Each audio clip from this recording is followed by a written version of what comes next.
आप देख रहे हैं पब्लिक समाचार, पब्लिक के हक में। अब देखते हैं कि मालेगांव शहर क्या करता है। मालेगांव शहर तो कुछ नहीं करेगा। मालेगांव शहर ने जो है तो नुमाइंदगी ऐसे आदमी को दे के रखा। अबे क्या बात बोला कि जो बड़े बड़े स्टेटों से वादे और दावे कर रहा था, लेकिन अभी पिछले दो ढाई महीने से मालेगांव शहर के अंदर बड़ी बड़ी मुसीबत आ रही, लेकिन हमारा आमदार लापता है।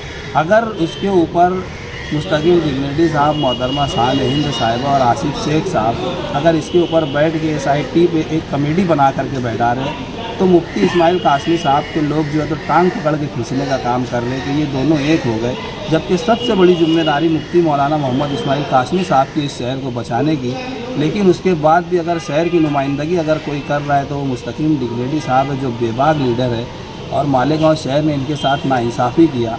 अगर मालेगांव शहर के अंदर फिरका परस्तों की ताकत को अगर रोकना है, तो मैं गुजारिश करता हूं मालेगांव शहरियान से कि मुस्तकीम डिग्निटी साहब और मोहतरमा शान हिंद साहिबा को मजबूत करे, ताकि कानूनी दाव पेच यही जानते और लीडरशिप का गट्स इनके अंदर है।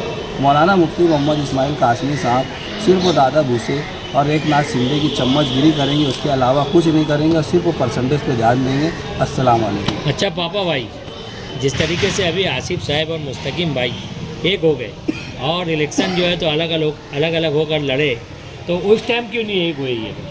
दरअसल मसला एक चीज़ ये है ना कि उस टाइम एक होना नहीं होना वो पार्टी के ऊपर, पार्टी का प्रोटोकॉल रहता। वो जैसे भाई हमारे ऊपर भी जो अभी आसिम आजमी साहब है, कोई पार्टी हमारे घर की नहीं, हमको भी लीडरान से जो है तो मतलब मशवरा करना पड़ता। और रही बात एक चीज़ ये कि आसिफ शेख साहब ने इलेक्शन अलग लड़े, लेकिन मौलाना मुफ्ती मोहम्मद इस्माइल कासमी साहब के लोगों ने जो है तो इसको एक अलग रंग दे दिया कि सही। हाल ही दिनों के अंदर कुछ लोग किले के अंदर दरगाह के ऊपर कलर निकाल रहे हैं। इसके ऊपर मालेगांव शहर में इतने ढेर मुसलमान होने के बाद में भी एक दरगाह, मालेगांव शहर की आवाम को कैसे बचाएंगे?